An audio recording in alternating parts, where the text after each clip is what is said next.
पंचांग प्रणाम। हरे कृष्ण सभी प्रभु जी, माता जी का प्रणाम।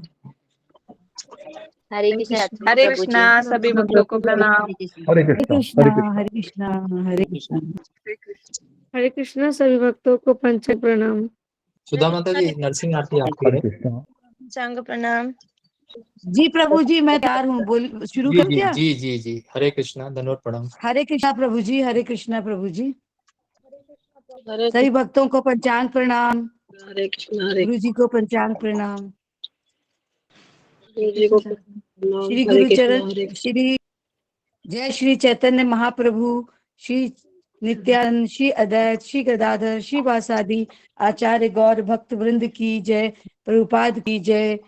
हरिदास ठाकुर की जय। गुरुदेव की जय। ओम अज्ञानतिमिरान्धस्य ज्ञानाञ्जन शलाकया कृष्ण सभी को पंचांग प्रणाम। चक्षुरुन्मीलितं येन तस्मै श्री गुरुवे नमः।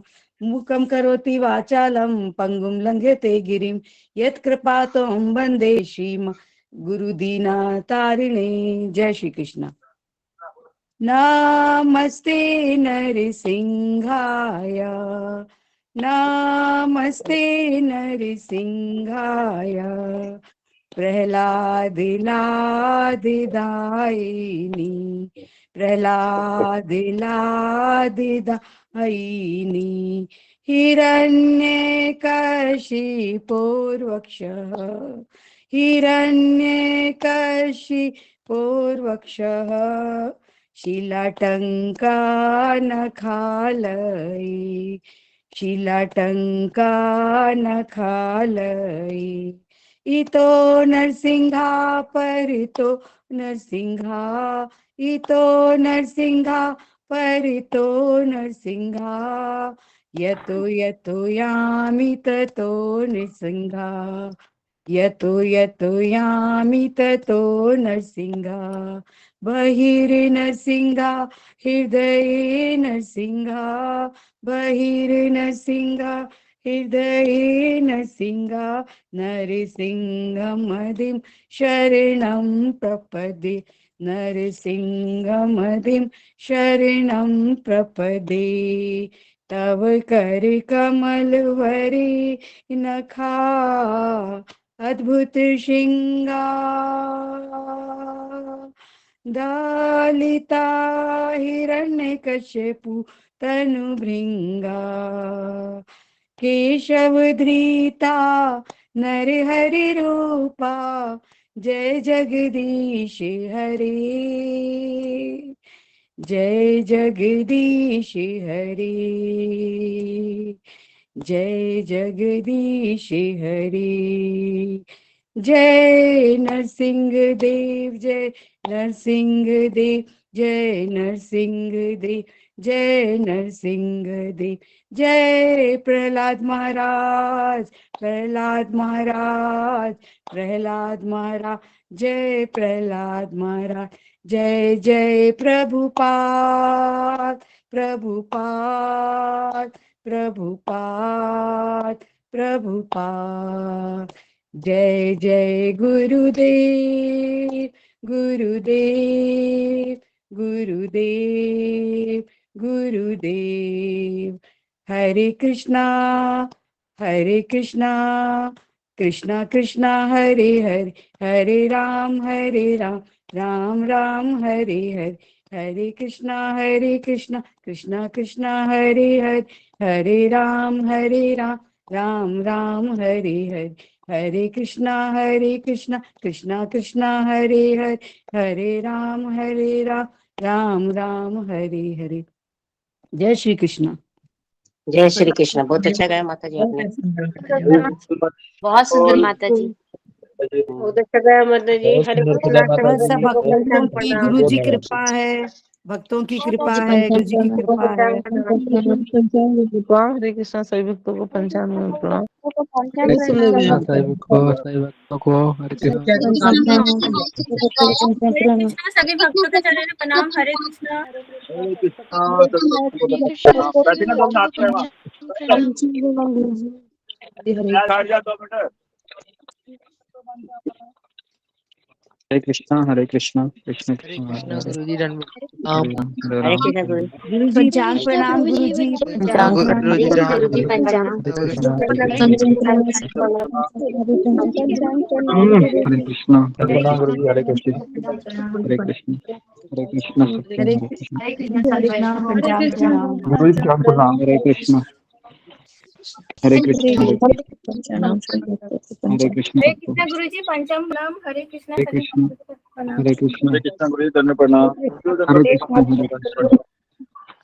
हरे कृष्ण कृष्णा गुरुजी पंचांग प्रणाम हरे कृष्णा हरे कृष्ण हरे कृष्ण हरे कृष्णा सभी माता जी को पंचांग प्रणाम हरे कृष्ण हरे कृष्ण सबको हरे कृष्ण हरे हरे कृष्ण कृष्णा गुरुजी पंचांग प्रणाम। हरे हरे कृष्णा कृष्ण सभी भक्तों को मेरा हरे पंचांग कृष्णा प्रणाम। गुरु जी पंचांग प्रणाम हरे हरे कृष्ण कृष्णा सबको गुरु हरे जी कृष्ण ओम अज्ञानतिमिरन्धस्य ज्ञानाञ्जनशलाकया चक्षुरुन्मीलितं येन तस्मै श्रीगुरुवे नमः। जय श्री कृष्ण चैतन्य प्रभु नित्यानंद श्री अद्वैत गदाधर श्रीवासादि गौर भक्त वृंद।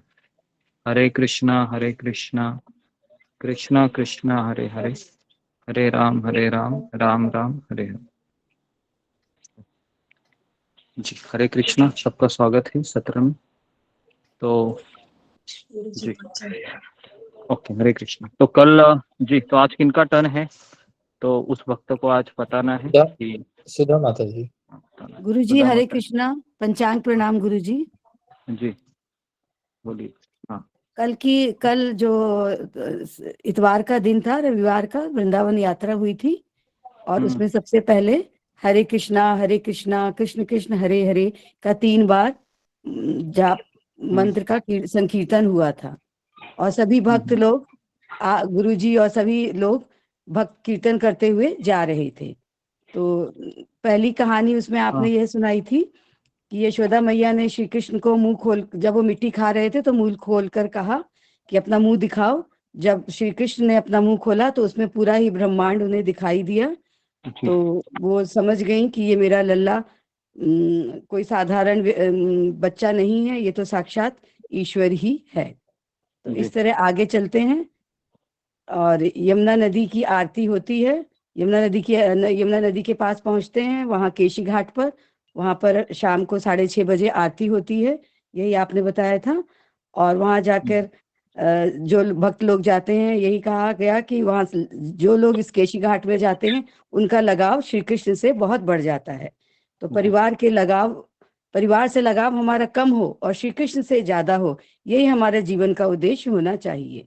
जी यमराज और यमुना दोनों भाई बहन हैं और यही है कि जो यमुना नदी में नहाते हैं उनका कल्याण होता है। भाई बहन नहाते हैं तो उनका कल्याण होता है। हमें हर समय भगवान का नाम लेते रहना चाहिए। फिर उसके बाद श्री कृष्ण की 16,108 रानियां थी और ये आपने बताया था हरे कृष्णा का महामंत्र का जाप कर रहे थे सभी लोग। फिर कालिया नाग के जहाँ पर स्थित था, जहाँ पर उसकी झांकी थी, वहां पहुंचे थे और उसकी 2 पत्नियों का जिक्र किया था, जिसमें एक बहुत सारी पत्नियां थी उनकी, लेकिन 2 ही पत्नियां दिखाई गई थी उसमें। और वहीं से कदम के पेड़ के ऊपर से श्री कृष्ण ने यमुना में छलांग लगाई थी, ज्ञान ढूंढ कर लाए थे, जो आज भी वो कदम का पेड़ जीवित है। 5,000 साल हो गए हैं उसको, क्योंकि गरुण ने उड़ते समय अमृत की 2 बूंद उस पर गिर गई थी, तो वो इसलिए पेड़ अभी तक जीवित है। कालिया के 1,000 फन है, वो बहुत बड़ा सर्प थे, ब्रह्मांड के 14 लोक और में वहां घूमते रहते थे। और ऊपर का हिस्सा उसका स्लिपरी है, लेकिन फिर भी उस स्लिपरी हिस्से पर भगवान खड़े होकर नृत्य करते हैं और कालिया को वहां से जाना पड़ता है। तो जो सच्चा व्यक्ति यही होता है, जो कहता है कि मैं भगवान का दास हूँ, अपने को स्वामी नहीं बताता, अपने आप को पतित बताता है और अपने आप को दासों का दास बताता है कि मैं भगवान का के दासों का भी दास हूँ।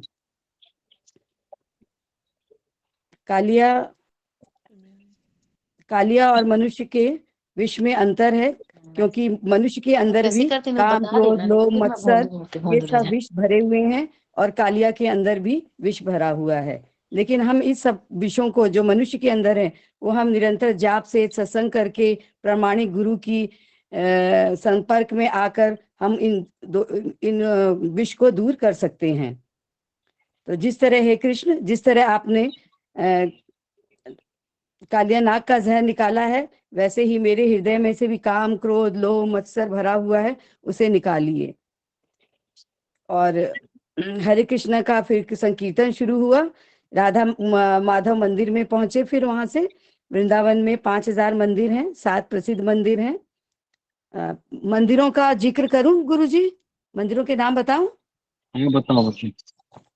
पहला है राधा मदन मोहन मंदिर, दूसरा है राधा गोविंद मंदिर, तीसरा राधा श्याम सुंदर मंदिर, चौथा राधा दामोदर मंदिर, पांचवा राधा गोपीनाथ मंदिर, छठा राधा रमन मंदिर, सातवां राधा गोकुलानंद मंदिर। इस तरह 7 प्रसिद्ध वृंदावन के मंदिर हैं। राधा रमन विग्रह राधा गोपाल भट्टाचार्य जी गंडकी नदी में से एक शालिग्राम निकला था, जो गंडकी नदी नेपाल में है। उनके जल देते समय उनके हाथ में एक शिला आ जाती है, उसी का रूप है वो।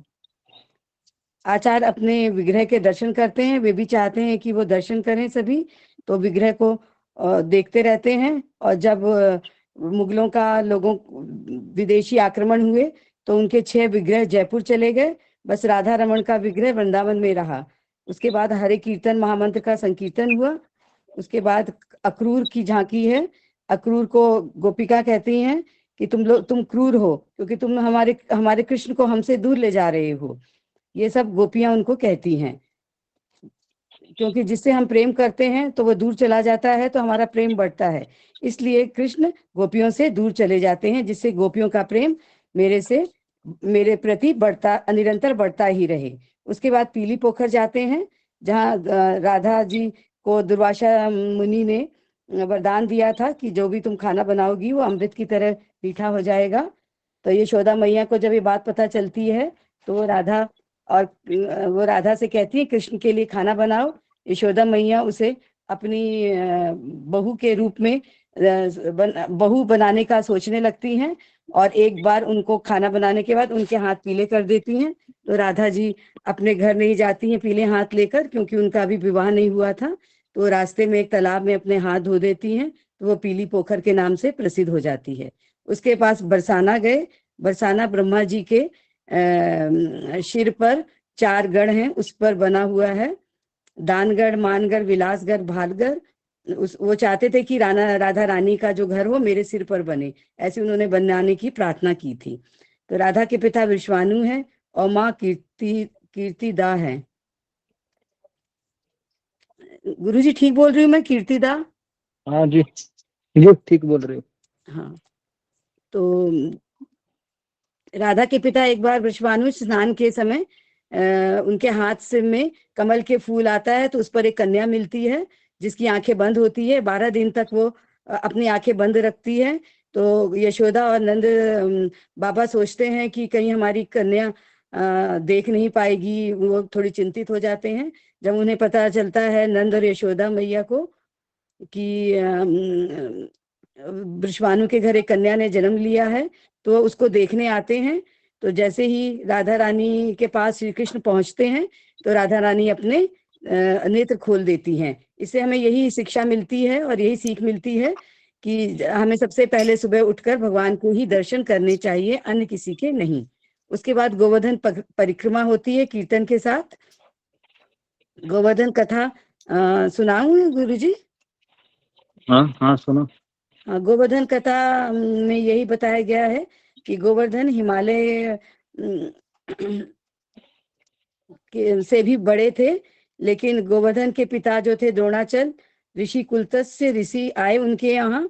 तो उन्होंने कहा मुझे आपका पुत्र चाहिए और मैं आपके ऊपर उसके ऊपर बैठकर तपस्या करूंगा। तो वो काशी से आ रहे थे, वो उसको दे देते हैं। द्रोणाचल ऋषि उनको अपने पुत्र को दे देते हैं गोवर्धन को, लेकिन गोवर्धन की यही शर्त होती है कि अगर तुम मुझे रास्तों में रख दोगे तो मैं वहीं पे स्थिर हो जाऊंगा।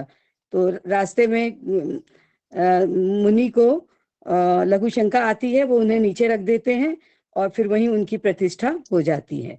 जब वो उसे उठाते हैं तो वो उठा नहीं पाते, फिर उनको वो ऋषि शाप देते हैं कि तुम हर रोज एक राई के दाने के बराबर छोटे हो जाओगे। तो इस प्रकार गोवर्धन पर्वत बहुत हिमालय से भी ऊंचे थे, अब धीरे धीरे क्षण क्षण एक राई के दाने के समान वो कम होते जा रहे हैं।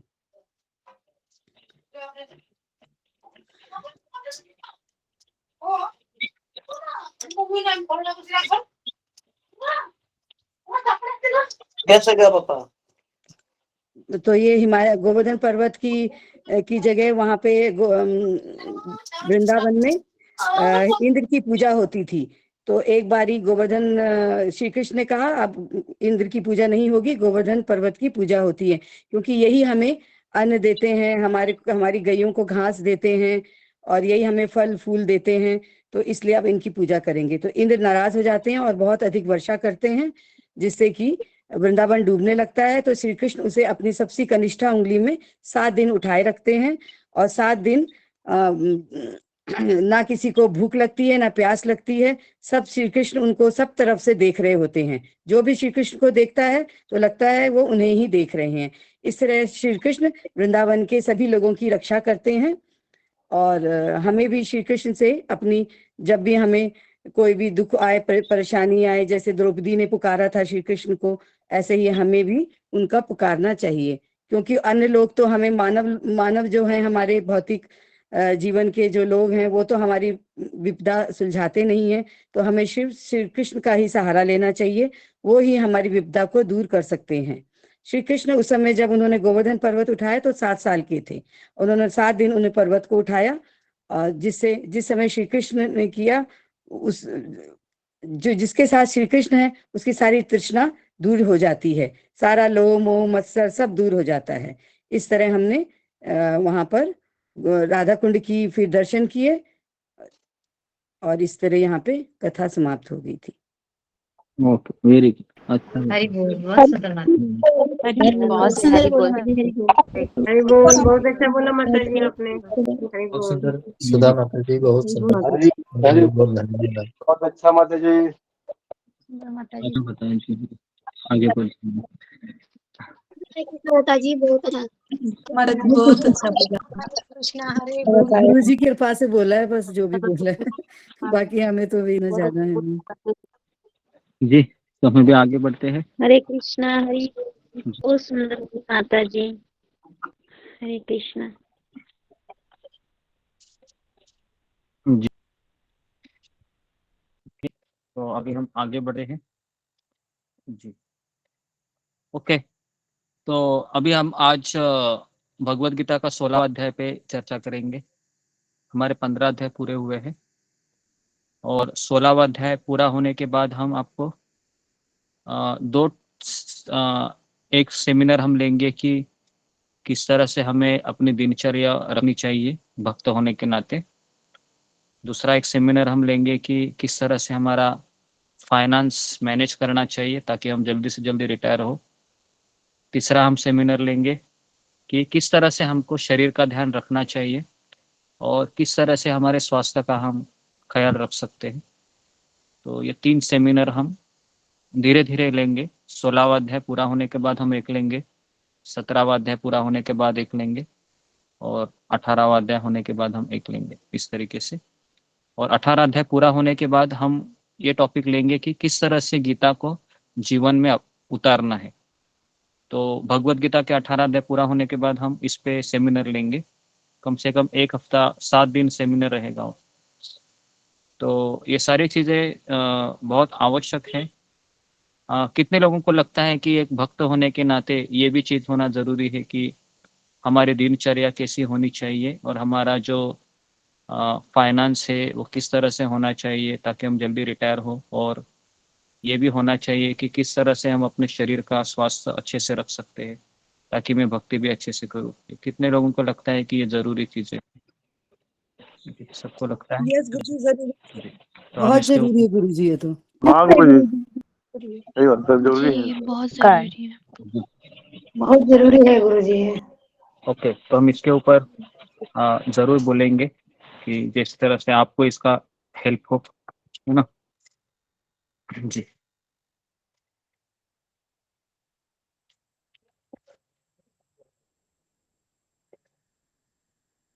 तो 16वां अध्याय हम शुरू कर रहे हैं। तो 15वें अध्याय में हमने देखा था, पीपीटी जरा ओपन करो नवनीत राणा।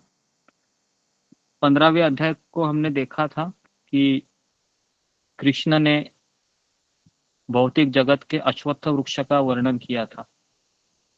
ओके,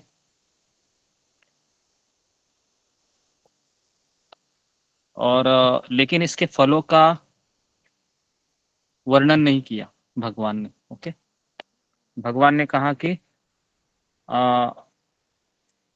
ऊर्ध्वमूलम अधशाखम अश्वत्थम प्राहुर अव्ययम, है ना, छंदासी यस्य पर्णानि, उसके बाद है तस्यम वेद स वेदवित्, है ना।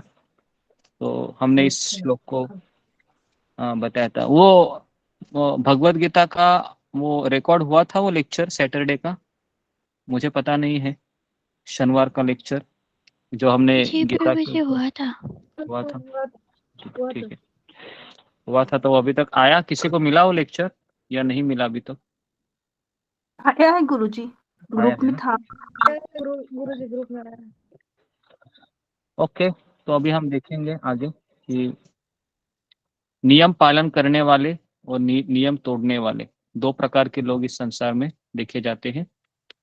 जो नियम पालन करने वाले लोग हैं उनको एक खुला जीवन उनको दिया जाता है, ओके, जिससे वह सरकार की सेवा कर सके। और जो लोग नियम को तोड़ने वाले होते हैं उनको जेल के अंदर रखा जाता है, बराबर है। तो ये हमारे घर में भी एक उदाहरण है। कितने लोगों ने ये डायलॉग अपने बेटे को बताया है कि अगर तुम मेरा कहना नहीं सुनोगे तो तुमको आज से खाना नहीं मिलेगा। गुरुजी मैंने बोला, बहुत सबने बनाया है? यार नहीं बोलती हूँ। जी, सबने ये डायलॉग बोला होगा। इसका अर्थ ही यही है कि अगर हम माता पिता ये दर्शाना चाह रहे पुत्र को कि अगर पुत्र तुम मेरे कहना नहीं मानोगे तो फिर तुमको जेल में रहना पड़ेगा, बराबर है। ऐसा ही है ना इसका मतलब, तुमको खाना नहीं मिलेगा, पीना नहीं मिलेगा। तो भगवान भी हमको यही कहते हैं कि तुम मेरी नहीं सुनोगे तो तुमको कहाँ जाना पड़ेगा? तुमको पृथ्वी लोक में जाना पड़ेगा, मर्त्य लोक में। कोलकाता, बंगाल, मुंबई, महाराष्ट्र, इधर आपको जाना पड़ेगा। ओके, इस तरीके से। नेक्स्ट। ओके, तो देखिए यहाँ पर आपको सामने एक ट्री दिखाई दे रहा है। तो भगवान ने 15वें अध्याय में पूरे झाड़ का वर्णन किया, अश्वत्थ वृक्ष, लेकिन भगवान ने फलों का निर्माण नहीं किया। तो लिखिए इसके दो फल है, अच्छे फल और बुरे फल।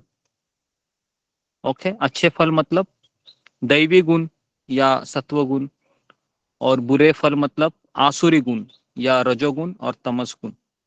ठीक है, तो दो प्रकार के फल होते हैं। सत्व मतलब अच्छा, अच्छा मतलब एक तरीके से अच्छे फल, और दूसरा है बुरे फल मतलब आसुरी गुण।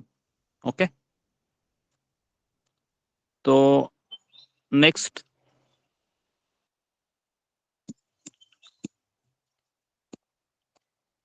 जी, तो एक शिक्षा यहाँ पर दी गई है। जी, तो इस शिक्षा को जी, मैं चाहता हूँ कि इस शिक्षा को आप में से कोई पढ़े। कौन पढ़ना चाहेंगे? जी मैं पढ़ना चाहूँ। फिंगर को रेस कीजिए। जी जी जी जी जी जी जी जी जी जी जी। ओके, नेहा तिवारी पढ़ो शिक्षा। जीवन एक वृक्ष के समान है और सद्गुण उस वृक्ष के मीठे फल के समान है। जो भी हमारे जीवन के वृक्ष की छाया में आता है, चाहे थोड़े ही समय के लिए क्यों नहीं, हमें सद्गुणों के मीठे फल उन्हें देने चाहिए। हाँ, देखिए जीवन एक वृक्ष के समान है और सद्गुण उस वृक्ष के मीठे फल के समान है। जो भी हमारे हरे जीवन कृष्णा गुरु जी। जी गुरु जी हमारे घर ना संत पधारत में थोड़ी देर के लिए आप। ठीक है, तो जो भी हमारे जीवन के वृक्ष की छाया में आता है, चाहे थोड़े ही समय के लिए क्यों नहीं, हमें सद्गुणों के मीठे फल उन्हें देने चाहिए। इसका अर्थ क्या है? आपकी छाया में आने का अर्थ क्या है? कि अगर वो आपका आश्रय लेता है या अगर वो आपसे कुछ समय चाहता है, तो फिर हमें अपना समय उसको देना चाहिए। इस संसार में हर एक के पास है ना, पैसा भी है देने के लिए, या फिर अपने घर की कोई चीज वो दे सकता है, लेकिन किसी के पास अभी समय नहीं है, बराबर है, देने के लिए। क्या लगता है आपको, समय है ना? पत्नी पति से समय मांगती है, लेकिन पति बोलता है मैं बिजी हूँ। पति बोलता है पत्नी को समय दे दो, पत्नी बोलते मैं बिजी हूँ। बच्चा बोलता है माता पिता को समय दे दो, लेकिन माता पिता भी बिजी है। तो इस संसार में सबसे वैल्यूएबल है समय है, बराबर है। समय है, किसी के पास अभी है नहीं। और समय रुकता है क्या? समय बिल्कुल नहीं रुकता है। तो इसके लिए हमको किसी दूसरे को समय देना बहुत जरूरी है। अगर हम समय देते हैं तो वह एक तरीके से अच्छा फल देने जैसा है। नेक्स्ट। इन्वेस्टमेंट। जी, ओके। अभी हम पहला श्लोक देखेंगे। तो आगे बढ़ने से पहले मैं आपको 16वें अध्याय का पूरा मैं आपको डिवीजन करके बता रहा हूँ। तो सबसे पहला लिखिए, श्लोक क्रमांक 1 से लेके श्लोक क्रमांक 3 तक भगवान है दैवी गुण बताते हैं। दैवी गुण, अच्छे फल, ब्रैकेट में लिखिए, दैवी गुण या अच्छे फल बताते हैं। श्लोक क्रमांक 4 से लेके श्लोक क्रमांक 8 तक भगवान आसुरी गुण बताते, आसुरी गुण। श्लोक क्रमांक 10 से श्लोक क्रमांक 20 तक, श्लोक क्रमांक 10 से श्लोक क्रमांक 20 तक आसुरी लोगों के कार्य तथा उसके परिणाम, आसुरी लोगों के कार्य तथा परिणाम। और श्लोक क्रमांक 21 से लेके श्लोक क्रमांक 24 तक आसुरी आसुरी प्रवृत्तियों को त्याग कर शास्त्र का पालन, आसुरी प्रवृत्तियों को त्याग कर शास्त्र का पालन करना। तो ये 4 चीजें इसमें बताई गई है। ओके, पहला है दैवी संपदा, दूसरा है आसुरी संपदा, तीसरा है आसुरी लोगों के कार्य तथा परिणाम, और चौथा है आसुरी प्रवृत्तियों को त्याग करना और शास्त्रों का पालन करना। ठीक है, तो अभी हम आगे बढ़ते हैं। भगवान इस अध्याय में 2 फलों का वर्णन करेंगे, दैवी गुण और आसुरी गुण। ठीक है, तो पहला श्लोक है, कौन पढ़ना चाहेंगे? फिंगर को रेज कीजिए। जी, फिंगर को रेज कीजिए। मीना कुमारी, ओके जी। तो मीना कुमारी माता जी। दीदी मेरे पास भागवत आ गई है। हरे कृष्णा धन्यवाद। हरे कृष्णा पंचांग में प्रणाम करें। जी, तो अभी इसमें कम से कम पहले 3 श्लोक हैं जो हम डायरेक्टली बोलेंगे। तो मेरे पीछे बोलो। श्री भगवान उवाच, श्री भगवान उवाच, अभयं सत्त्वसंशुद्धिर् अभयं सत्त्वसंशुद्धि, ज्ञानयोगव्यवस्थिति, ज्ञानयोग व्यवस्थिति, दानं दमच यज्ञ, दानं दमश्च यज्ञ, स्वाध्याय तप आर्जवम्, स्वाध्याय तप आर्जवम्, अहिंसा सत्यम अक्रोध, हिंसा असत्य क्रोध, त्याग शांति अपैशुनम्, त्याग शांति अपैशुनम्, दया भूतेषु अलुप्लम्, दया भूतेषु अलुप्तम्, मार्दवम् व्रीरचापलम्, मार्दवम् ह्रीलचापलम्, तेज क्षमा धृति शौच, तेजक्षमाधृति शौच, अद्रोह न अतिमानिता, अद्रोह नतिमानिता भवन्ति सम्पदं दैवी भवन्ति सम्पदं दैवी अमिभाजतस्य भारत। अमिभाजतस्य भारत। ओके, तो इसका अनुवाद है ये शिवानी बिष्ट मत पढ़ो।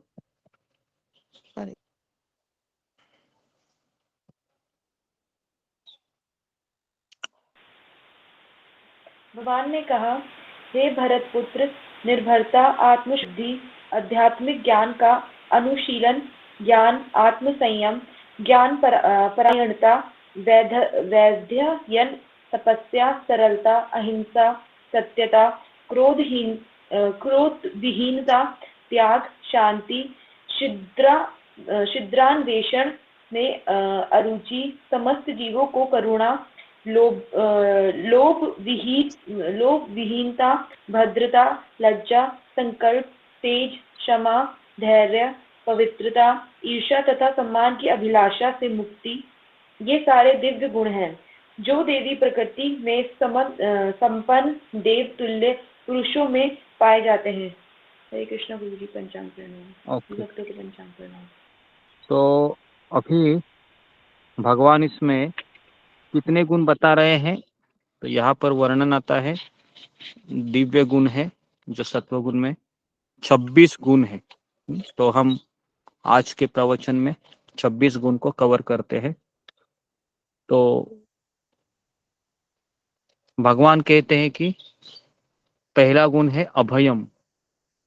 अभयम मतलब निर्भयता, ईश्वर पर निर्भरता। तो आप सबको नाम पता है ये अभय शब्द किसका है? ये अभय शब्द किसका नाम है? प्रभुपाद जी का नाम जी जी जी, प्रभुपाद जी का नाम है अभय, है ना? अभय चरणार अरविंद। अभय, अभय का अर्थ है निर्भयता। अभी निर्भय व्यक्ति तभी हो सकता है जब उसका भगवान के साथ संबंध बना हुआ है या संबंध ज्ञान क्लियर है। भगवान पर निर्भरता, भगवान पर निर्भरता का अर्थ क्या है कि मेरे जीवन में जो कुछ हो रहा है वह भगवान की इच्छा से हो रहा है। कितने लोगों का ये ऐसा हार्डकोर साक्षात्कार है कि आपके जीवन में जो कुछ हो रहा है और आप अपने आप को, उस मन को समझाते हैं कि मेरे जीवन में जो अभी हो रहा है ना वो सब भगवान की इच्छा से हो रहा है, ऐसा आपको लगता है? जी, कितने लोगों को लगता है? फिंगर को रेज कीजिए। या आप उस समय सोचते हैं कि मैं भगवान के ऊपर निर्भर रहना मुझे चाहिए क्योंकि ये मेरे नियंत्रण के परे है इस चीज। ओके ओके, ज्यादा लोग, 35 लोग हैं। ओके, तो निर्भयता। जी गुरुजी पहले नहीं तो लगता था बिल्कुल। हाँ, अभी कितने लोगों का ऐसा अनुभव है कि जब से सत्संग शुरू हुआ है तो एक आश्रय उनको प्राप्त हुआ है और ऐसा लग रहा है कि अभी हम निर्भय हो गए हैं कि मुझे सारे प्रश्न के उत्तर मिल रहे हैं और एक नई दिशा मिल रही है जीने की। और काफी सारे जो चीजें थी जो मेरे मन में प्रश्न के रूप में थी, लेकिन अभी वो धीरे धीरे धीरे धीरे सॉल्व हो रही है। जी, ऐसे कितने लोगों को लगता है?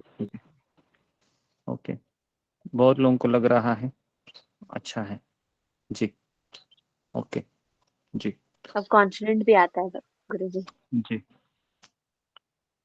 तो बहुत सारे भक्त हैं, 50 से ज्यादा लोग हैं जिनको ऐसा लग रहा है कि जब से सत्र में मैं आई हूँ तो मुझे एक आश्रय मिला है और ऐसा लग रहा है कि हाँ, अभी जीवन एक ठीक तरीके से ठीक दिशा में जा रहा है, कोई कंफ्यूजन नहीं है जीवन में। गुरुजी पहले लगता था पता नहीं क्या होगा, समझ में आ रही है।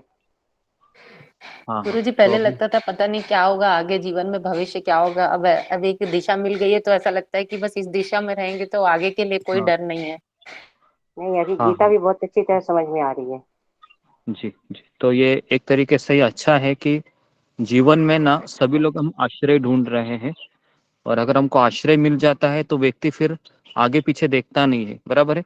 अभी हम आगे पीछे क्यों देखते हैं? क्योंकि हमें लगता है कि सही में मैं ये डिसीजन लूंगा या लूंगी तो क्या किसी से मेरा सपोर्ट होगा या नहीं होगा।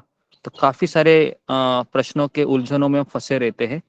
लेकिन जब हम गीता सुनते हैं, हम सत्संग में देखते हैं कि कई भक्त है जो मेरी तरह ही है, सीख रहे हैं, समझ रहे हैं, तो एक उस राह पर चलने के लिए कॉन्फिडेंस आता है, इनबिल्ट कॉन्फिडेंस होता है वो, और वह धीरे धीरे धीरे इतना सक्षम हो जाता है कि फिर वह पत्थर की लकीर की तरह हो जाता है कि नहीं, अभी कुछ भी हो, बस यही मेरा रास्ता है, बराबर है। तो ये जब हमको समझता है ना, तब हम तो फिर हम चलने के लिए एकदम कॉन्फिडेंसली हो जाते हैं। तो ये है अभय, निर्भयता। और ये निर्भयता तभी मिलती है जब हम सत्संग में आश्रय लेते हैं, है ना। और सबसे बड़ा आश्रय है ये जब हम किसी प्रामाणिक गुरु का आश्रय लेते हैं, उनके प्रवचन सुनते हैं। जैसे मैंने मेरे जीवन में मैं जब भक्ति मार्ग में आया तो परम पूज्य राधानाथ स्वामी महाराज के काफी प्रवचन सुने मैंने, अभी भी सुन रहा हूँ। तो उनके जब भी प्रवचन सुनता हूँ तो एक कॉन्फिडेंस आ जाता है कि हाँ, कि कृष्ण है और कृष्ण भक्ति जीवन का सार है ना। तो ये कॉन्फिडेंस हमको हर एक को आना बहुत जरूरी है, तभी ये निर्भयता हमारे जीवन में आ सकती है। ओके, तो ये हो गया निर्भयता। सबको समझ में आया ये गुण, निर्भयता? जी गुरुजी। जी। तो अभी हम आगे बढ़ते हैं। संत व सशुद्धि मतलब आत्मशुद्धि। आत्मशुद्धि ये कभी होती है? तो आत्मशुद्धि ये विधि विधानों का पालन करके होती है। ठीक है, लिखिए, आत्मशुद्धि है मतलब क्या है? विधि विधानों का पालन करना। तो ब्रैकेट में लिखिए 4 नियम 16 माला का जप। 4 नियम 16 माला का जप है, ये हमारा आत्मशुद्धि कराता है। 4 नियम और 16 माला का जप, 4 नियम 16 माला का जप, आत्मशुद्धि, है ना। तो कितने लोगों को ऐसा लगता है कि मैं सत्संग में आने से पहले काफी विचार या मन में ऐसे बुरे विचार भी आते थे, लेकिन अभी पूरे दिन में एक सात्विक भावना में मैं रहती हूँ या रहता हूँ, है ना। ऐसा होता है आपके जीवन में? जब से होता है ना, हो रहा है? तो अगर हो रहा है तो ये तो बहुत ही अच्छा है एक तरीके से। जी जी गुरु जी। पहले मैं ओके। बहुत निगेटिव रहती थी, पर अब जब हाँ से सत्संग आई तब से कभी रोई नहीं हूँ, दुखी नहीं हुई हूँ। और एक लगता दिशा मिल गया है। और 2 चीज बहुत अच्छा हुआ है गुरुजी, पर एक चीज हम बाद में शेयर करेंगे कुछ दिन बाद। और एक चीज तो मेरी बेटी को डॉक्टर ने भी बोल दिया था 70% ही दिखेगा, ये मत सोचो कि 100% दिखेगा, लेकिन उसको 99% दिख रहा है चश्मे के ऊपर से। तो ये अच्छा, इससे भी एक मेजर अच्छा हुआ है गुरुजी, लेकिन हम कुछ दिन बाद शेयर करेंगे वो चीज। हाँ, पर ओके। आपके पास जुड़ने से हुआ है अच्छा गुरुजी। और मेरे में स्थिरता आ गई है गुरुजी, जब से मैं जुड़ी हूँ मैं रोई नहीं हूँ, मैं दुखी नहीं हूँ। मेरे पास अब बस कृष्ण और सत्संग के अलावा सोचने के लिए कुछ है ही नहीं। और जी जी दिनचर्या ओके। में निकल जाती है सारा दिन रात और कृष्ण जी को देखने जी, में। अच्छा। तो आत्मशुद्धि का अर्थ क्या है? विधि विधानों का पालन करना। ओके, तो ये हो गया। इसमें कोई क्लैरिटी मुझे लगता है कि इसमें एक्सप्लेन करने की जरूरत नहीं है। अगर हम विधि विधानों का पालन करेंगे तो आत्मशुद्धि होना निश्चित है। तीसरा है ज्ञान योग अवस्थिति। ज्ञान योग अवस्थिति मतलब आध्यात्मिक ज्ञान का अनुशीलन करना अपने जीवन में। जो आप डेली रिपोर्ट में आप लिखते हैं ना, उसको कहते हैं ज्ञान योग अवस्थिति। मतलब आध्यात्मिक ज्ञान का अनुशीलन करना। अनुशीलन मतलब पहले आपको समझना है कि आज मैंने गीता में क्या सीखा, गीता में क्या पढ़ा, कौन सा पॉइंट मुझे अच्छा लगा, कौन सी नई चीज मुझे सीखने को मिली, है ना। तो उसको कहते हैं कि आध्यात्मिक ज्ञान का अनुशीलन करना, अनुशीलन। ओके, ठीक है। तो ये क्लियर हो गया, तीसरा चीज हो गया क्लियर। चौथा चीज में जाते हैं अभी। दानम दमश्च यज्ञश्च। तो उसमें है दान।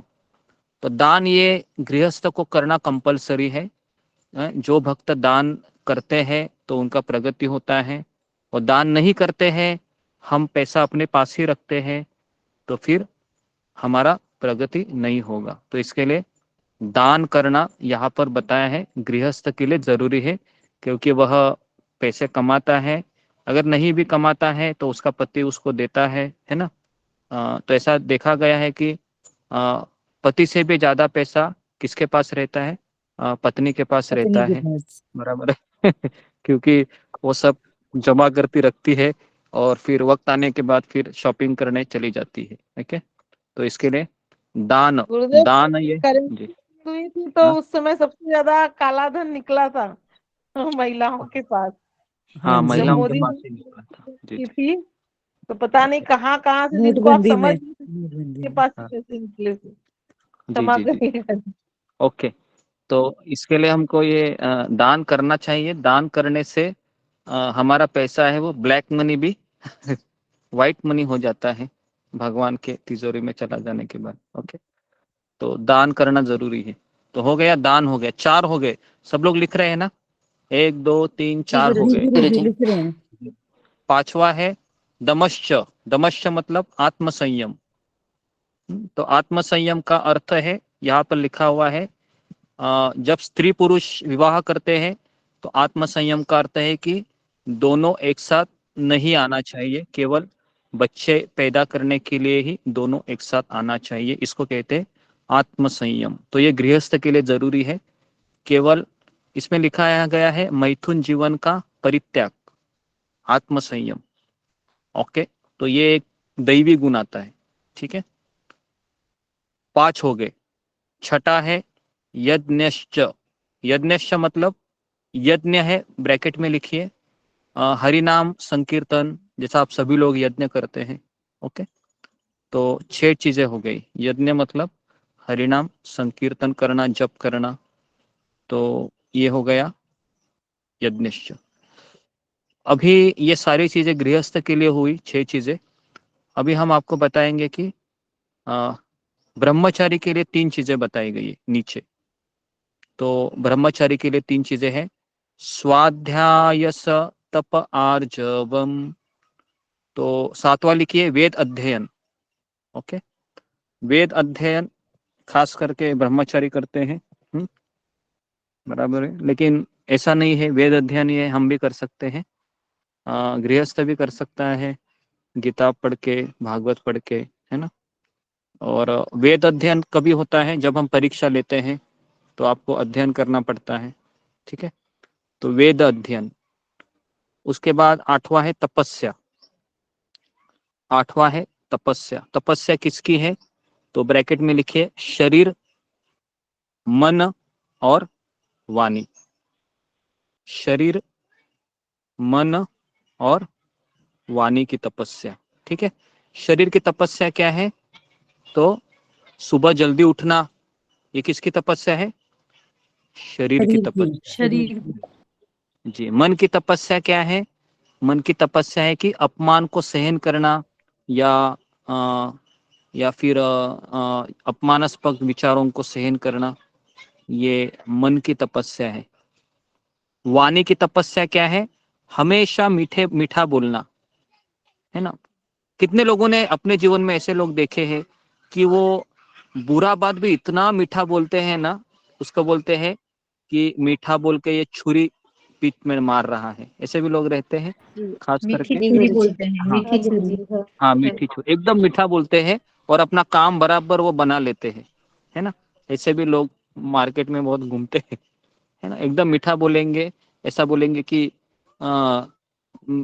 मेरा पूरा जीवन तुम्हारे लिए ही है, ऐसा बोलेंगे। और बोलते बोलते अपना काम निकाल लेंगे वो अपना। गुरुजी, ऐसे मुंह लोग, में राम बगल में छुरी भी कहते हैं इसको। हाँ हाँ, तो बेसिकली वाणी का तपस्या क्या है? वाणी का तपस्या है कि मीठा बोलना, मीठा बोलना, मीठा बोलना, मीठा बोलना, है ना। तो कितने परिवार के लोग ऐसा बोलते हैं कि तुम प्याज लहसुन भी नहीं खाती है, फिर भी तुम्हारे चेहरे पे बहुत गुस्सा दिखाई देता है मुझे, ऐसा परिवार वाले लोग बोलते हैं किसी को। अगर आप जी गुरुजी, ऐसा मेरे बोलते हस्बैंड कहते हैं। हैं जी, तो ऐसा नहीं होना चाहिए। अभी नहीं तो बोलते हैं। है ना, तुम प्याज लहसुन नहीं खाते है, मांस मछली नहीं खाते, लेकिन इतना कैसे गुस्सा होती, इतना कैसे गर्म होती हो तुम, इतना कैसे गर्म होता है, तो ऐसे भी घर में बोलते हैं। तो हमें वाणी के ऊपर बहुत संयम रखना चाहिए, है ना, क्योंकि वही लोग कहेंगे कि क्योंकि नेचुरली आप लोग माला करते हैं तो दुनिया आपसे अपेक्षित करेगी कि आप हमेशा वाणी को संयमित रखें। तो ये हो गई वाणी की तपस्या। नौवा लिखिए सरलता। सरलता, आर्जवम, सरलता। सरलता का अर्थ क्या है? सरलता का अर्थ है अंदर से और बाहर से कोई कपट ना होना, या स्पष्टवादी होना। स्पष्टवादी मतलब स्ट्रेट फॉरवर्ड कहते हैं उसको, है ना, जैसा है वैसा हूं मैं, है ना। नो कपट, कपटता से रहित होना, इसको कहते हैं सरलता। ओके, सरलता, स्पष्टवादी होना। उसके बाद है, कितने हो गए? 9 हो गए गुरुजी। 9 9 हो हो गए। गए। 9 हो गए, ओके जी। 10वां लिखिए अहिंसा। अहिंसा, अहिंसा। अहिंसा का अर्थ क्या है? अहिंसा का अर्थ है कि किसी की अपने हिंसा न कोई, करना। नहीं नहीं, वो अलग है। यहाँ पर अहिंसा का अर्थ है कि अपनी खुद की आध्यात्मिक प्रगति के लिए न रोकना।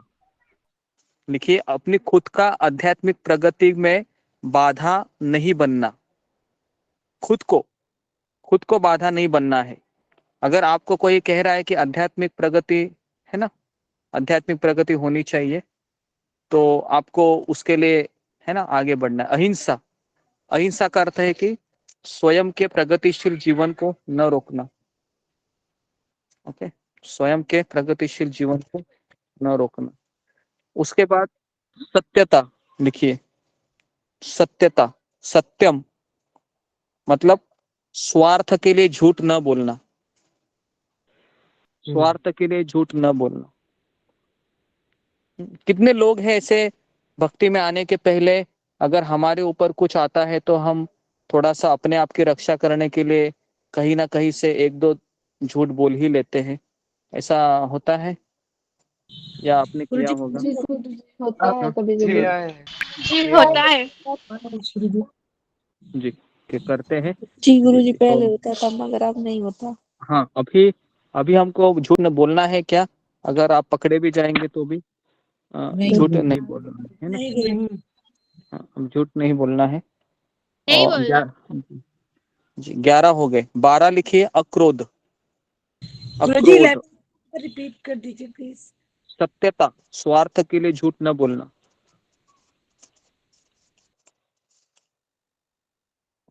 12 है अक्रोध। अक्रोध मतलब क्या है? उकसाए जाने पर भी गुस्सा न करना। उकसाए जाने पर भी गुस्सा न करना। उकसाए जाने पर भी गुस्सा न करना, अक्रोध। ओके, कितने लोगों का ऐसा होता है कि परिवार वाले कभी कभी उकसाते हैं कि अभी देखता हूं मैं इसको कि क्या करता है करके, और कभी कभी जी इतना गुरुजी। इतना हो जाता है कि फिर हम बोल ही देते हैं, है ना, कि नहीं तो सबसे अच्छा है कि उस स्थान को आप छोड़ जाइए और दूसरी जगह जाइए। ठीक है, नहीं तो परिवार वाले उकसाते रहेंगे और फिर हम दो चार गाली बोलेंगे और फिर उसी गाली को वो आने वाले एक हफ्ता में यूज करेंगे। तुमने बोला था, तुमने बोला था, तुमने बोला था। तो उसके लिए हमको कोई भी ऐसा शब्द मत मुंह से निकाल लीजिए जिससे हमको बाद में पछताना पड़े। ओके, गुरुजी माइंड को अक्रोध जी, अक्रोध, उकसाए जाने पर भी क्रोध न करना। 13 है त्याग शांतिर अपैशुनम। त्याग मतलब वस्तुओं को कृष्ण की सेवा में लगाना। त्याग का अर्थ क्या है? वस्तुओं की कृष्ण की सेवा में लगाना। इसका अर्थ क्या है?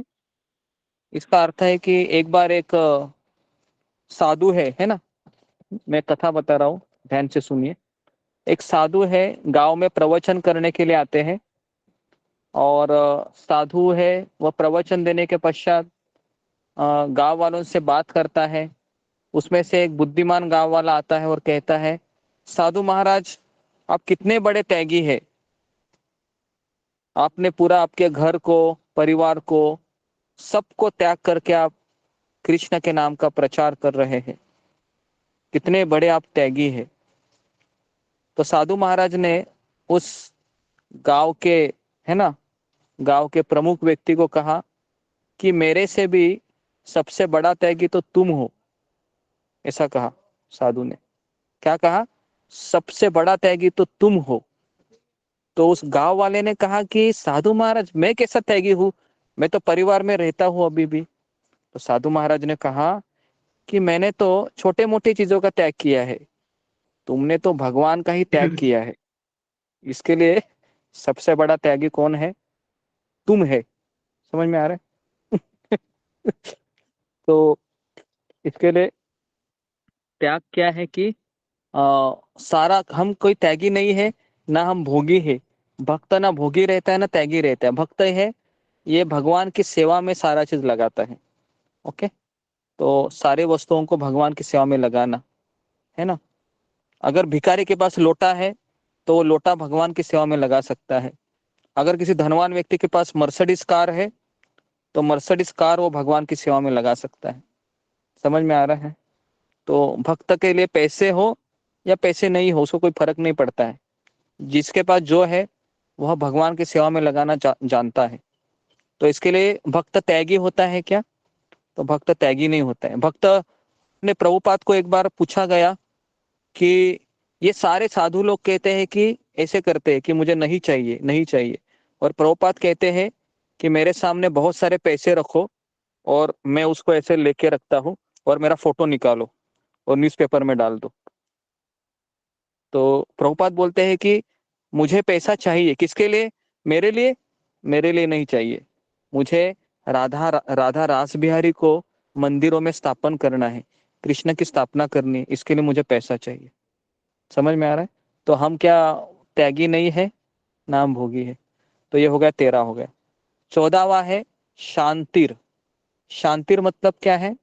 शांति मतलब उत्तेजित न होना। लिखिए, उत्तेजित न होना या समभाव रखना।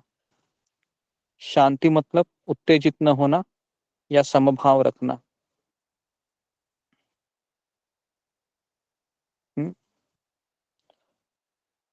कई लोग कहते हैं कि मुझे मन की शांति चाहिए, है ना। तो मन की शांति कभी मिलेगी? जब हम समभाव रखेंगे। समभाव का अर्थ क्या है? कि सारे लोग हैं वो भगवान के अंश है ना। जिस तरह से गीता में एक श्लोक आता है, विद्या विनये संपन्ने ब्राह्मणे गविहस्तिनि शुनि चैव श्वपाके च पंडिता समदर्शिन। तो जो पंडित रहता है वह अपने अध्यात्मिक ज्ञान के कारण कुत्ता, हाथी, ब्राह्मण, है ना, सब में भगवान का दर्शन करता है। तो इसके लिए वो सबको समान दृष्टि से देखता है। ओके, ये हो गया शांति। 15 लिखिए, अपैशुनम मतलब अनावश्यक छिद्रान्वेषण से अरुचि। अपैशुनम मतलब अनावश्यक छिद्रान्वेषण से अरुचि। तो इसको मैं थोड़ा सा देखना पड़ेगा। अपैशुनम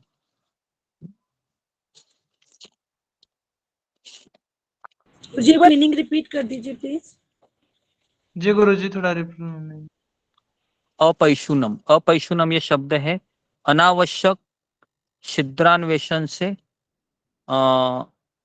छिद्रान्वेषण से अरुचि। अरुचि, तो मैं इसको एक्सप्लेन करता हूं आपको।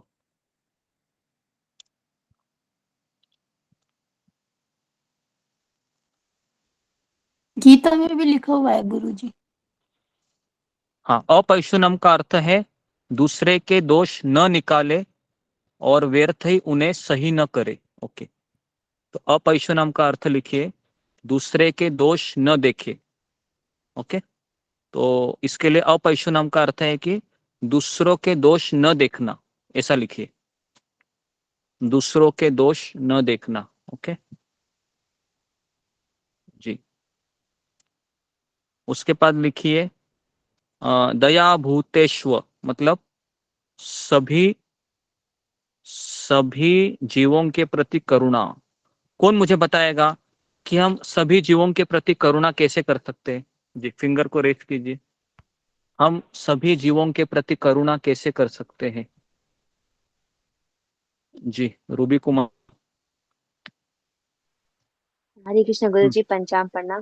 गुरु जी, हम भगवान को भोग लगा के उसको प्रसाद खिला के हम उनके ऊपर दया कर सकते हैं। जैसे कि एग्जाम्पल देना चाहूंगी, जैसे कि हमारे घर में चीटियां रहती है, तो चीटिए को हम जैसे कि आटा रहता है, आटा को फ्राई करके उसमें चीनी डाल के भगवान को भोग लगा के हम दे सकते हैं, तो एक करुणा हो जाएगा। हाँ, हरे ओके कृष्ण ओके, गुरु जी। जी जी, अच्छा बताया। नेक्स्ट है ओके, शिवानी बिष्ट। गुरुजी, हम सभी लोगों को कृष्णा के बारे में बता के और भगवान के नाम लेने के लिए, मतलब भगवान का नाम लेने के लिए बोलेंगे तो उन पे दया होगी। ओके, मतलब भगवान के पास लेके जाएंगे। जी, तो बेसिकली हम दूसरों को कृष्ण देख के हम जीवों के ऊपर करुणा कर सकते हैं। तो अभी मेरा अगला सवाल है कि अगर हम किसी अनाथ व्यक्ति को खाना देंगे, रोटी देंगे, उसका जॉब लगवा देंगे, तो क्या उसके ऊपर वो करुणा होगी या नहीं होगी? जी, नहीं होगी। नहीं, फिंगर को रेज कीजिए। नहीं होगी गुरु। नहीं होगी, और क्यों नहीं होगी? जी जी, बोलिए। जो जी, कुसुम शर्मा माता जी। उसके बाद तितली मिश्रा। हरे कृष्णा गुरु जी, उस पे दया नहीं होगी, क्योंकि हम जो भी कार्य उसके लिए कर रहे हैं वो भौतिक कार्य हो गए। मतलब उसके जीवन में सुधार शरीर के लिए हो सकता है, लेकिन उसकी आत्मा की सुधार तो तभी होगी जब उसको कृष्ण मिलेंगे। तो हम उसका असली करुणा तब करेंगे जब हम उन्हें कृष्ण से उसे मिलाएंगे, यानी कि किसी आध्यात्मिक गुरु से मिला के कृष्ण के बारे में उनको बताएंगे, तब होगी जब वो कृष्ण की भक्ति कर पाए। हरे कृष्ण गुरु जी। ओके, तो बेसिकली हम किसी दूसरे को खाना देना या रोटी कपड़ा मकान देना, या फिर चाहे तो उसकी आप शादी भी करवा लीजिए, नहीं तो आप उसको जिंदगी भर तक उसको पोसे भी या उसका पालन भी करें, तो भी आप उसके ऊपर सही दया नहीं कर रहे। बराबर है? क्योंकि मरने के बाद क्या होगा, फिर वो दूसरे योनि में चला जाएगा, है ना?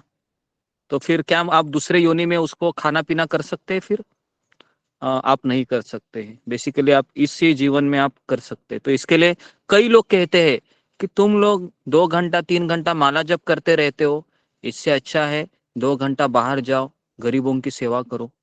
सुना है, कई लोग बोलते हैं हमें। कितने लोगों का गुरु जी, अभी तो मेरे साथ हुआ। हरे कृष्ण गुरु जी। गुरु जी, अभी माला जपने से क्या हुआ? कुछ भी नहीं होगा, बिना कमाए कहाँ पेट भरता है। जी जी जी, तो अभी मैं इसका गुरु जी, उत्तर अभी दे तो मेरे साथ ऐसा हुआ कि 2:30 बजे तोते वाला उदाहरण, तोते वाला उदाहरण जो पिंजरा का तोते। नहीं नहीं, सुनो, ओके जी। हाँ तो गुरु जी, देखिए, मैं कहना चाह रही थी, एक्चुअली क्या है कि मैं 3 बजे से आपका क्लास करती हूँ, तो अभी 3 बजे से ही मेरे हस्बैंड ने मुझे एक ऐसे मीटिंग में डाला जिसको करना मेरे लिए बहुत जरूरी था, पर मैंने उनका मीटिंग अटेंड नहीं किया, वो गुस्सा हो चाहे कुछ भी हो। ठीक है, अभी उसके परिणाम, ठीक है। तो मैं ये बता रहा था कि कई लोग कहते हैं कि तुम 2 घंटा 3 घंटा है ना मोबाइल के सामने बैठे रहते, उससे अच्छा है कि गरीबों की सेवा करो, किसी का हाथ पैर दबाओ, है ना? ऐसा कई लोग कहते हैं। तो इसका उत्तर देने जा रहा हूँ, ध्यान से सुनिए कि सबसे पहला हमको ये समझना चाहिए कि बाहर की जो गंदगी है ना, हमको दिखाई दे रही है, वो बाहर की गंदगी कहाँ से आती है? क्योंकि हमारे अंदर ही गंदगी है। बराबर है? हमारे अंदर गंदगी है तो बाहर भी गंदगी होगी। तो इसके लिए अगर हम बाहर का ही कूड़ा कचरा साफ करने में लग जाएंगे और अंदर की गंदगी के ऊपर ध्यान ही नहीं देंगे, तो फिर क्या होगा? बाहर की गंदगी हमेशा बढ़ती रहेगी या कम होती रहेगी? बताइए। बढ़ती रहेगी, है ना? बढ़ती रहेगी। जी जी, बढ़ती तो रहेगी। हाँ, और अगर हम मान लो जपा करते हैं 2 घंटा, कथा सुनते हैं, उससे हम क्या कर रहे हैं, अंदर की गंदगी को खत्म कर रहे हैं ताकि बाहर कोई गंदगी ना हो। तो बाहर के लोग क्या सोचते हैं, तुम पहले बाहर की गंदगी है ना, इसको पहले साफ सफाई करो, लेकिन उनको ये समझ में नहीं आ रहा है कि बाहर की गंदगी कौन करा रहा है, हमारा अंदर की गंदगी है वो करा रही है ना। अगर आपको किसी को भी व्यक्ति को देखना है वो गंदा है या अच्छा है, तो उसके साथ आप रहो, या उसका घर का आप कमरा देखो, अगर उसका घर का कमरा सही तरीके से झाड़ू पोछा मारा हुआ है ना, चीजें सही सही जगह पर रखी हुई है, समझने का ये अच्छा व्यक्ति है ना। अगर मान लो कि पूरा कमरा है इधर उधर सब पड़ा हुआ है ना, कई दिनों से झाड़ू ही नहीं मारा है, पूरा बास आ रहा है, तो समझने का ये व्यक्ति का गंदगी अंदर कितना है, बहुत भरा भरा हुआ है, बराबर है। तो बाहर के लोग हैं वो बाहर की गंदगी पे ध्यान देते हैं, लेकिन हम कृष्ण भावना जो साधु होता है वो किस पे ध्यान देता है, अंदर की गंदगी। अंदर की गंदगी पे। तो इसके लिए हम 2 घंटा जब हम माला करते हैं ना सुबह उठ के, तो हम क्या करते हैं, अंदर की गंदगी साफ करने में लगे हैं, है ना, समझ हम में आ रहा अपने है। शुद्धिकरण करते हैं गुरु जी। हाँ, तो इसके लिए ये समझना बहुत जरूरी है जी। नेक्स्ट। प्रभु जी, अभी आपने ना कंट्रोवर्सी बोल दिया, कमरा साफ है तो अंदर की सफाई है। अंदर की जैसा कि कमरा मान लो साफ है तो समझने का कि अंदर है मेरा गंदगी है, कम हुआ है या साफ सुथरा है।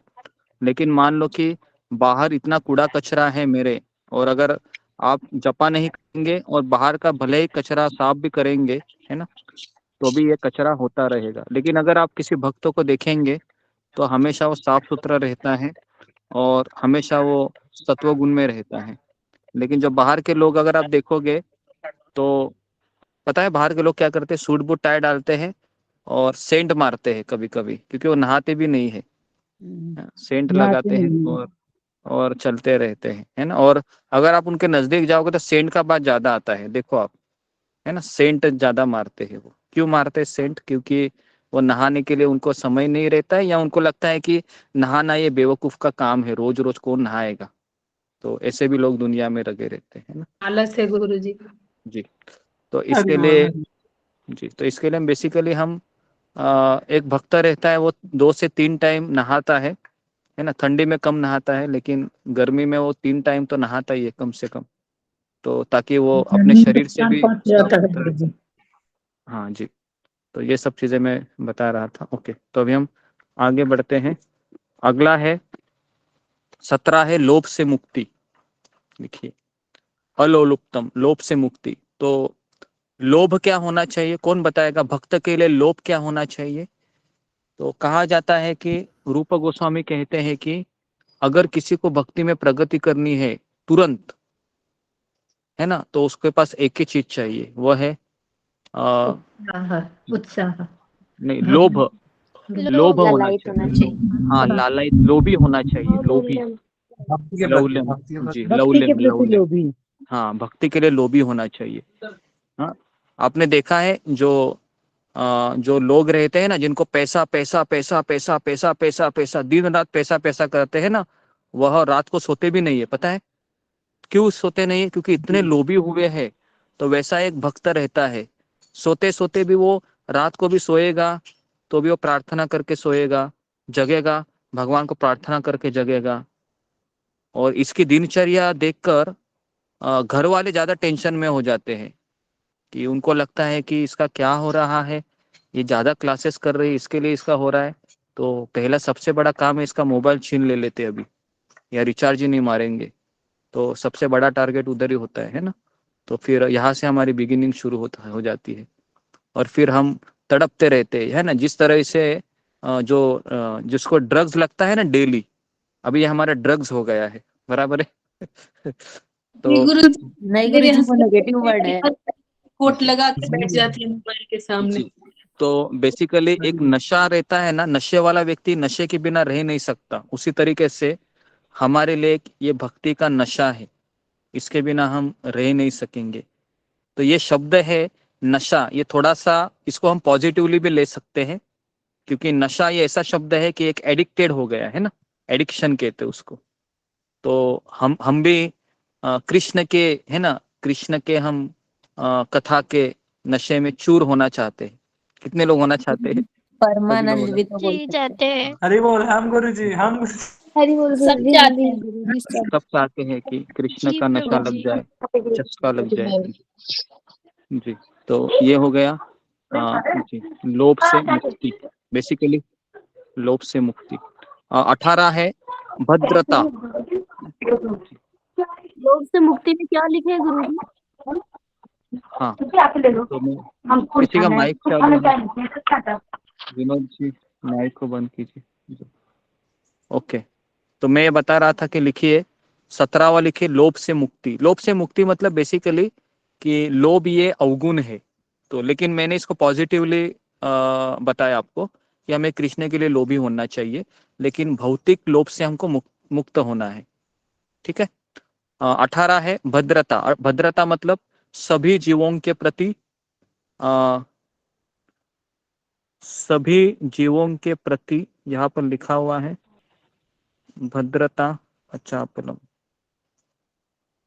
लज्जा, लोभ से मुक्ति, अपैशुन।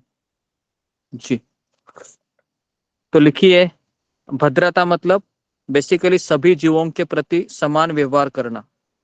ओके, सभी जीवों के प्रति समान व्यवहार करना, उसको कहते हैं भद्रता। उसके बाद लज्जा।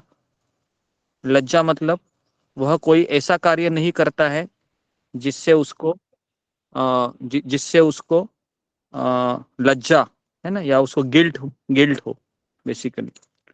तो वो कोई गर्हित कार्य नहीं करता है। ओके, जिस तरीके से लज्जा का अर्थ है कि वह नियमों का पालन करता है अच्छे से बेसिकली। ना करने योग्य कार्य। हाँ, लज्जा मतलब वो कोई गहित कार्य नहीं करता है। गर्हित मतलब कोई ऐसा कार्य नहीं करता है जिससे भक्ति में बाधा हो बेसिकली, तो वही उसका मीनिंग है लज्जा। हरे कृष्ण गुरुजी। गुरुजी, आपने जो 18वां बताया था भद्रता, सभी जीव के प्रति समान व्यवहार करना, तो गुरुजी ये तो हमारे अंदर तो आता नहीं है, तो ये कैसे आएगा सबके जीव? जैसे कि सभी अभी जीवों के प्रति, कुछ हाँ अभी कैसा है ना, समान व्यवहार करना।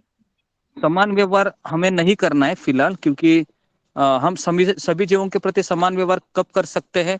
हम लोगों को कृष्ण देके कर सकते हैं, जिस तरीके से यहाँ पर मैं कर रहा हूँ।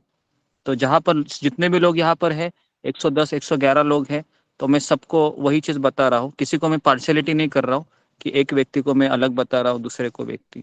तो बेसिकली हम सभी जीवों के प्रति समान व्यवहार करने का अर्थ है कि सबको कृष्ण बांटना। कोई भौतिक व्यवहार हम एक दूसरे से समान नहीं कर सकते, क्योंकि अगर सामने वाला व्यक्ति है वह थोड़ा सा कुटिल हो रहा है मेरे से, तो मुझे भी थोड़ा सा कुटिल होना पड़ेगा, बराबर है? नहीं तो मुझे खा जाएगा वो, जी गुरु है ना। जी गुरु। तो हमें टिट फॉर टैट करके एक इंग्लिश में कहावत है, उसके अनुसार चलना होता है बाहर की जगत में, लेकिन भक्तों के साथ हमें हमेशा तृणादपि सुनीचेन तरोरपि सहिष्णुना, तो इसका हमको पालन करना है। भक्तों के सामने हमेशा हमको बकरी बने रहता है। बकरी पता है ना, हमेशा ऐसे मुंडी नीचे जी रहती है गुरुजी। बकरी की, है ना। और भक्तों के और बाहर जाने के बाद शेर बनना चाहिए शेर लेकिन ओके, तो शेर के जैसा होना चाहिए हमें, है ना, एकदम दूसरे को बराबर पकड़ना चाहिए। ये क्या मेरे को शेंडी लगा रहा है, शेंडी लगा रही है ना, इस तरीके से हमको थोड़ा सा चालाक होना चाहिए। नहीं तो फिर ऐसा कहा जाता है कि कृष्ण भक्त बड़ा चतुर, है ना, वो बड़ा चतुर होता है, उसको पता, क्योंकि उसका वो इतना माला अच्छे से करता है, तो उसका इतना दिमाग तो होता ही है कि ये मुझे शेंडी लगा रहा है या मुझे शेंडी लगा रही है ना, इस तरीके से। जी गुरुजी। जय जनो ओके जी, ओके गुरुजी, थैंक यू गुरुजी। हरे कृष्ण। हाँ, तो उसके बाद है हाँ लज्जा हो गया। उसके बाद अचापलम। अचापलम मतलब दृढ़ निश्चय। दृढ़ निश्चय का अर्थ लिखिए असफल होने पर भी आशावादी रहना। ये भक्त का सबसे बड़ा गुण है। तो मैं चाहता हूं कि हमारे जितने भी क्लास में स्टूडेंट है ना, वो इस चीज को ग्रहण कीजिए। असफल होने पर भी आशावादी रहना। आशा कभी खोना नहीं चाहिए। कृष्ण मेरी रक्षा करेंगे, ये सत्संग मेरे लिए बना हुआ है और यहीं पर मुझे जीना है, यहीं पर मुझे मरना है ना। तो दृढ़ निश्चय का अर्थ है असफल होने पर भी मुझे आशावादी रहना है। ओके, आशावादी, ठीक है। तो ये एक चीज है जो मुझे बतानी है। तो आशावादी का अर्थ क्या है कि जीवन जीते समय कई बार हमारी अलग अलग परीक्षाएं होगी। कभी हम रोएंगे, कभी हमको खुशी होगी, कभी एक साथ हम हाथ लेके ऐसे बैठेंगे कि इतने साल हो गए, इतने महीने हो गए, रोज सुबह उठ रहा, लेकिन ये क्या हो रहा है मेरे साथ, क्यों मेरा मन अभी भी भाग रहा है, कहाँ है कृष्ण तुम। तो इतना सब होने के बाद भी हमको आशावादी बने रहना है। हमेशा आप इनको याद कीजिए, किनको, शबरी माता को। शबरी माता को इतनी बार रोज वो असफल होती थी, रोज वो क्या करती थी, आंगन साफ करती थी, बेर बेचती थी और सुबह से लेकर शाम तक राम की राह देखती थी। कितने दिन ऐसे गए, 1 दिन 2 दिन, सालों साल चले गए, बारिश है ना, गर्मी सर्दी, तीनों सेशन चले जाते थे, लेकिन वह अपने हिम्मत को वो खोई नहीं, वो आशावादी बनी रही। और ये कौन है शबरी, ये कोई बहुत बड़ी महान भक्त है, ये तो एक लेडीज है, लेकिन ये गुरु की कृपा इसको मिली थी, इसके लिए वो कर पाई। समझ में आ रहा है ना। तो गुरु जी शबरी कितने को, साल बाद श्री रामचंद्र जी ने दर्शन दिए उनको? उसको इतना साल हो गए थे कि उसको चलना भी नहीं आ रहा था। जब प्रभु रामचंद्र आए ना, तो पहले उसके चरण दिखाई दिए उनको, और फिर वो ऐसे देखने लगी और कहा कि तुम कौन हो। समझ में आ रहा है, ऐसे देख रही थी वो, क्योंकि वो चलना भी नहीं आ रहा था उसको, ऐसे लाठी लेके लेके चलती थी। आप सोच सकते हो कि कितनी भगवान ने परीक्षा ली उसकी, लेकिन भगवान आए कि नहीं, भगवान आ गए, है ना। तो अभी आप बोलोगे कि तो मेरा यहाँ पर प्रश्न है कि आपको भी ऐसा ही लग सकता है कि भगवान मुझे शबरी बनाएंगे। तो ऐसा नहीं है। तो भगवान शबरी भी बना सकते हैं, या फिर भगवान तुरंत हमको दर्शन भी दे सकते हैं। जैसे उनका नाम आता है जिनको भगवान ने 40 मिनट में दर्शन दिए। क्या उनका नाम है, मैं भूल गया। खटवांग जी, खटवांग राजा, पता है। खटवांग राजा को देवी देवता ने कहा कि तुमने हमारे लिए इतना अच्छा मदद किया है, बोलो तुमको क्या चाहिए। तो खटवांग राजा ने कहा कि मुझे बताओ कि मेरे मृत्यु के कितने समय बाकी है। देवी देवता ने कहा तुम्हारे पास केवल 40 मिनट है। तुरंत खटवांग राजा ने क्या किया, पृथ्वी लोक पे आ गए और भगवान का स्मरण करने लगे, ध्यान करने लगे, और 40 मिनट में कृष्ण प्रकट हो गए और उनको भगवत धाम लेके गए, है ना। तो ये एक उदाहरण आता है 40 मिनट वाला। और दूसरा शबरी का एग्जाम्पल आता है। और यहाँ तक कि चैतन्य चरितामृत में एक मुकुंद दत्त करके एक भक्त है, तो महाप्रभु उससे बहुत नाराज होते हैं और कहते हैं कि मैं उनको कृपा बिल्कुल नहीं दूंगा। उसके बाद भक्त आते हैं और कहते हैं कि आप उनके ऊपर कृपा कीजिए ना, कीजिए ना, कीजिए ना। तो उसके बाद चैतन्य महाप्रभु गुस्से से कहते हैं ठीक है, मैं उसके ऊपर कृपा करूंगा, लेकिन 1,00,000 जन्म के बाद। कितना? 1,00,000 जन्म के बाद। तो जैसे ही मुकुंद को पता चलता है, वो जोर से चिल्लाते हैं चलो कोई बात नहीं, एटलीस्ट 1,00,000 जन्म के बाद तो मिलेगा, हरि बोल हरि बोल हरि बोल करके, इस तरीके से। हरि बोल हरि बोल। समझ में आ रहा है। तो ये कृपा होती है ना। तो कृपा इस तरह से मिलती है। तो मैं चाहता हूँ कि हमारे सबने शबरी को रोज याद करना चाहिए, है ना। हमारे लिए सबसे आइडल शबरी लगती है मुझे। ओके, नेक्स्ट है ओके, दृढ़ निश्चय हो गया। नेक्स्ट है 21वां, लिखिए बल। बल, बल का अर्थ है जरूरतमंद की रक्षा करना। लिखिए, बल का अर्थ है जरूरतमंद की रक्षा करना। इसका अर्थ क्या है, ये क्षत्रियों के लिए है बेसिकली, ब्रैकेट में लिखिए क्षत्रियों के लिए है, ये हमारे लिए नहीं है। हम किसी की रक्षा कैसे कर सकते हैं, बेसिकली हम दूसरे को कृष्णा देके रक्षा कर सकते हैं। 22वां लिखिए क्षमा। अरे बहुत समय हो गया, क्षमा, जल्दी जल्दी लिखिए। क्षमा का अर्थ है दूसरों के लघु अपराधों को क्षमा करना, दूसरों के लघु अपराधों को क्षमा करना। ओके, लघु अपराध मतलब छोटे छोटे अपराध, मेरे को उल्टा बोल लिया किसी ने, मुझे धक्का दे दिया या मेरी चुगली किया, ये छोटे छोटे अपराध होते हैं, उसको क्षमा करना चाहिए। 23वां लिखिए धृति, धैर्य। धैर्य मतलब क्या है? मानसिक और भावनात्मक सामर्थ्य। धैर्य मतलब क्या है कि किसी भी आपातकालीन परिस्थिति में अपना 16 माला का जप करते रहना, इसको कहते हैं धैर्य। चाहे मेरे घर में किसी का देहांत हुआ हो या कुछ भी ऐसी घटना घटी हो, हाँ रोना चाहिए, घर के सारे कर्तव्य करने चाहिए, सब कुछ करना चाहिए, लेकिन हमारा 16 माला को तोड़ना नहीं चाहिए। ठीक है, इसको कहते हैं धैर्य, मानसिक और भावनात्मक सामर्थ्य। कितने लोगों का ऐसा रहता है कि अचानक कोई खबर सुनते और दिल टूट जाता है, होता है ऐसे, टूट जाता है, वो सोचते हैं कि अभी कैसे करूं, मैं क्या अभी करूं। 21 जनवरी को मेरी छोटी बहन एक्सपायर हुई है। हाँ जी जी, छोटी बहन एक्सपायर होगी, जी जी, है ना। तो जैसे कल है ना, सुधा माता जी का फोन आया था, मुझे कह रहे थे कि मेरी है ना पोती ऐसी बीमारी, क्या करूं समझ में नहीं आ रहा है ना। तो इस तरीके से टूट जाते हैं कभी कभी, लेकिन अच्छा है कि उन्होंने फिर नरसिंह आरती गाई, सब प्रिपरेशन किया, है ना। तो ये सब चीजें आती है, लेकिन जब हम किसी से बात करते हैं, परामर्श लेते हैं, तो एक हमको मन को एक तसल्ली मिलती है। बराबर है सुधा गुप्ता माता जी, है ना। जी जी तो गुरुजी। जी, तो अभी देखिए इनकी पोती है, फिर भी ये आ रही है, सेशन अटेंड कर रही है ना, अपने आप को भावनात्मक सामर्थ्य दे रही है ये, बराबर है। तो हम चाहते अभी हैं कुछ कि बेटर है पहले से गुरुजी। बेटर है, चलो अच्छा है। हम चाहते हैं कि ऐसे ही सभी की परीक्षाओं में, कृपा हुई है, भक्तों की, आपकी, सबकी कृपा हुई हाँ है। हाँ हाँ, हो जाएगा। आप कृष्ण अगर की आ रहे कृपा। हो यहाँ पर, तो कृष्ण आपका सारा चीज देख लेंगे, क्योंकि भगवान गीता में क्या कहते हैं, योगक्षेम वहाम में हम, है ना। तो भगवान हमारा सब वहन करेंगे, बस हमें केवल अपने दायित्व को निभाते रहना है, छोड़ना नहीं है किसी को, भगवान को तो बिल्कुल नहीं। ठीक है, 24th है शौचम, शुद्धता। शुद्धता में लिखिए मन की शुद्धता और शरीर की शुद्धता।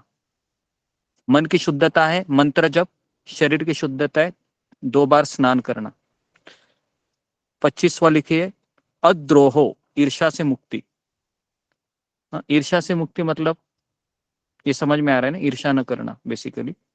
और 26वां है सम्मान की अभिलाषा से मुक्ति, सम्मान की अभिलाषा से मुक्ति जी। 25वां है ईर्ष्या से मुक्ति, 26वां है सम्मान की अभिलाषा से मुक्ति। मतलब क्या है, दूसरों को आदर देना।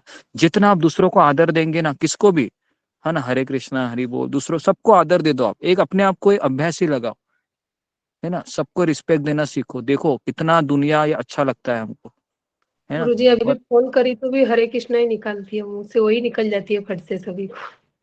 जी जी जी, अच्छा है, फटाक से निकल रहा है। गुरुजी को कितने कुछ लोग, कभी कभी ऐसा नहीं होता है आदर देना, जैसे हमें गुस्सा आ जाता है, किसी ने कुछ हाँ बोल दिया होता है हमें, तो उसको आदर मतलब चाहते हैं, पर अंदर से निकलता ही नहीं है वो आदर। जी जी, तो तो ये ऐसे होता रहेगा। परिस्थिति में फिर हाँ, लेकिन हमको आदर देते रहना है, आदर देते रहना है ना। और खास करके मैं लेडीज लोगों को बता रहा हूँ, जितने भी पत्नियां हैं, कि पति को आदर रखना बहुत जरूरी होता है, क्योंकि पति का अहंकार बहुत बड़ा होता है। अगर आप उसको रिस्पेक्ट नहीं देंगे, तो फिर थोड़े दिन के बाद वो झगड़ा निकालेगा। समझ में आ रहा है? तो इसके लिए आप उसको रिस्पेक्ट देना जरूरी है। ठीक है, कुछ भी हो तो आप उनके आश्रय में हैं बेसिकली, एटलीस्ट भौतिक आश्रय दे रहा है आपको, खाना पीना सब हो रहा है, तो थोड़ा सा आदर देते रहना चाहिए। ठीक है, तो ये हो गए 26 गुण। तो कैसा लगा आपको ये 26 गुण दैवी गुण, अच्छे लगे? बहुत बहुत तेज रह गया बस पालन हो जाए गुरुजी, तेज बहुत है, तेज तब रह तो गया अच्छा जी। रहेगा। इसको कोई अपना ले तो उसका जीवन ही शुद्ध हाँ, हो जीवन जाएगा। सार्थक हो जाएगा। हरि जी बोल माता हरि जी बोल सही बोला। जी, बराबर। तो इस तरीके गुरु से जी तेज 26, रह गया। हाँ हाँ, तेज कितने हो गए? तेज तेज मैंने बोला तेज था, रह गया। बल, बल बल बल, बल तेज क्या है? वही बल। बल बोले। यानी बल बल, बल बोला था। जरूरतमंद की रक्षा ठीक है करना। जी। जी, ओके, इस तरीके से। ठीक है, ठीक है तो गुरु जी। मुझे ऐसा लगता है कि पूरा आज का लेक्चर हमने दैवी गुण के ऊपर ही ले दिया ना। तो सारा गुण मैंने एक्सप्लेन किया। उदाहरणों के साथ मैंने एक्सप्लेन किया, हालांकि ये उदाहरण इसमें गीता में नहीं है, लेकिन जितना हम उसको अच्छे से समझ सके बताने की चेष्टा की। गुरुजी एक प्रश्न था मेरा। हाँ बोलो। गुरुजी आपने एक बार कहा था कि गुरु और भगवान के प्रति समर्पण भाव, हाँ। कि अगर आप समर्पित हो और आपके अंदर से क्वेश्चन का आंसर आता है यस, तो मतलब आपका जो भी है आप माफ हो जाएगा, मतलब जो भी करा। लेकिन ये समर्पण कैसे होता है ये बता दीजिए। समर्पण आज्ञा का पालन करने से होता है ना, आज्ञा का पालन करने से, और हाँ आज्ञा का पालन करने से भी उस व्यक्ति के ऊपर आपका प्रेम होना चाहिए पहले तो। समझ में आ रहा है ना? हाँ जी, हाँ जी। अगर आप प्रेम ही नहीं, लगाव नहीं है, तो क्या आपको लगता है कि आप उसका पालन कर सकते हो आज्ञा का? कदापि नहीं, है ना? तो उसके लिए सबसे पहला है कि भगवान से प्रेम करने के पूर्व गुरु के ऊपर प्रेम होना चाहिए, है ना? कि ये मुझे कृष्ण दिला सकते हैं, है ना? इस तरीके से, तो उसके बाद फिर सारा चीज है वो आसान हो जाए। ठीक है गुरुजी, आप मतलब गुरु के प्रति समर्पित होने का भाव यही है कि गुरु की आज्ञा में रहना और गुरु से एक जो प्रेम होता है हमारा वो होना चाहिए। जी जी, आध्यात्मिक तरीके से आदान प्रदान होना चाहिए, जिस तरीके से वो कृष्ण के बारे में है ना, हम कृष्ण से नजदीक जाए इस तरीके से, है ना? और बेसिकली देखिए, हाँ जी बताइए गुरुजी। गुरुजी मेरा भी एक प्रश्न है। हाँ एक मिनट, हाँ हो गया, क्लियर हो गया, ओके आगे बढ़ते हैं। हाँ बोलिए। गुरुजी मेरा भी एक प्रश्न है। पूनम वर्मा, विनोद कुमार वर्मा से है। हाँ गुरुजी मुझे करते अच्छी गुरुजी है, उसमें आपका आवाज नहीं आ रहा है, ब्रेक हो क्या आ रहा है? जब गुरुजी मुझे बहुत है तब कर माला तो मुझे मिलती है दो पल की नींद। अभी आवाज नहीं, आवाज ब्रेक हो रही है आपकी। आप चैट बॉक्स में लिखिए या फिर मुझे डायरेक्टली मैसेज कीजिए, कुछ प्रश्न रहेगा, मेरा नंबर है, चैट बॉक्स में लिखिए। आप शायद नहीं दिख रही मुझे। ओके जी। गुरुजी मेरा भी एक प्रश्न है। गुरुजी पूछो। हाँ पूछो। गुरुजी आपने जो 11वां गुण जो लिखाया था सत्यता, स्वार्थ के लिए झूठ ना बोलना। गुरुजी अगर हम भक्ति कर रहे हैं अगर उसमें झूठ बोलना पड़े तो? नहीं, हाँ स्वार्थ अलग है, भक्ति अलग है। मान लो कि हम थोड़ा सा हमारी साधना को बनाए रखने के लिए थोड़ा सा अगर झूठ बोलना पड़ रहा है तो आप बोल सकते हैं, ठीक है। लेकिन ये हमेशा नहीं होना चाहिए, कभी कभार ऐसे कि अचानक आपको क्लास करना है ना, तो आपने झूठ बोल लिया तो ठीक है, लेकिन अपने व्यक्तिगत स्वार्थ के लिए नहीं बोलना चाहिए। इसका ये नहीं गुरुजी, भक्ति मतलब ये क्लास के लिए, ये माला जप के लिए, क्लास के लिए बोल रहा हूँ मैं, ठीक है ना? जी हरे कृष्ण। ओके, और किसका है क्वेश्चन? गुरुजी दीप्ति सचदेवा माता जी की बेटी का हॉस्पिटलाइज है कल से, थोड़ी सीरियस हो गई है। किसका? दीप्ति सचदेवा माता जी की बिटिया बीमार थी ना, वो कल से हॉस्पिटलाइज्ड है वो थोड़ी। ओके, तो हम उनके लिए प्रार्थना करेंगे। जो दीप्ति सचदेवा माता जी अभी आई नहीं है शायद ना, आज नहीं आई है आज, तो उनके बेटी के जी तो हम आप मैसेज डालिए उनके बेटी के लिए, है ना, कि सब लोग है कि कम से कम भगवान के लिए प्रार्थना कीजिए कि वो जल्दी से जल्दी रिकवर हो जाए, है ना? तो कई सारे अभी बीमार हो रहे हैं जी, तो हम उनके लिए प्रार्थना करेंगे। तो हम जल्दी से जल्दी हेल्थ के ऊपर लेक्चर दे देंगे, है ना, क्योंकि जरूरी है सारा चीज करना। ओके ठीक है, तो मैं जी तो यहाँ पर मैं रुकता हूँ, समय हो गया है और मुझे भी टूर में जाना है। हरे कृष्णा कृष्ण हरे कृष्णा गुरुजी, हरे कृष्ण गुरुजी, हरे बोल हरे बोल हरे बोल हरे बोल हरे बोल, हरे राम राम राम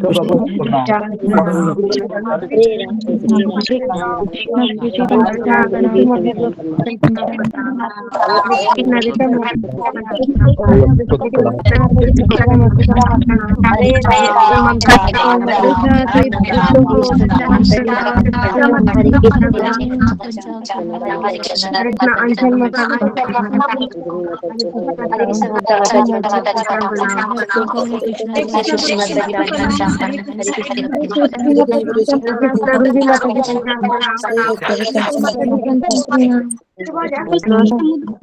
हरे कृष्ण शीला माता जी पंचाम हरे कृष्ण यू सदा माता जी पंचाम प्रणाम हरे कृष्णा सभी माता जी सभी प्रभु जी को मेरा पंचांग प्रणाम। हरे कृष्णा हरे कृष्ण नीतू माता जी पंचाम प्रणाम हरे कृष्ण सुषमा माता जी पंचाम प्रणाम हरे कृष्णा सभी भक्तों को मेरा पंचांग प्रणाम। हरे कृष्णा हरे कृष्ण कामिनी माता जी पंचाम प्रणाम हरे कृष्ण सभी भक्तों को पंचाम प्रणाम हरे कृष्णा लक्ष्मी माता जी को पंचांग प्रणाम हरे कृष्णा उमा माता जी को पंचांग प्रणाम हरे कृष्णा हरे कृष्णा माता हरे कृष्णा शिखा माता जी को पंचांग प्रणाम हरे कृष्णा हरे कृष्णा सब माताओं के चरण प्रणाम पंचांग। हरे कृष्णा सब प्रभु के चरण माता जी पंचांग हरे प्रणाम। हरे कृष्णा कृष्णा पंचांग प्रणाम चरणों में पंचांग प्रणाम हरे कृष्णा माता जी आपकी बेटे कैसे अभी काजल माता जी? काजल माता जी हरे कृष्णा। हरे कृष्णा काजल माता जी आपका बेटा कैसा है? हरे कृष्णा हरे मेरा कृष्णा। बेटा का इलाज चालू है, ठीक है, अच्छा, बहुत बहुत चल रहा है भगवान इलाज। हरी अच्छी बोल बात। सब अच्छा हो जाएगा माता जी सब ठीक हरे हो जाएगा। कृष्णा माता जी बहुत अच्छा हो जाएगा। हरे कृष्णा माता जी हरि बोल हरि बोल हरि बोल हरि हरे कृष्णा हरि बोल हरे कृष्णा सभी भक्तों को प्रणाम हरे कृष्णा हरे कृष्णा प्रभु जी पंचांग प्रणाम। हरे कृष्णा हरे कृष्णा सभी भक्तों को पंचांग प्रणाम।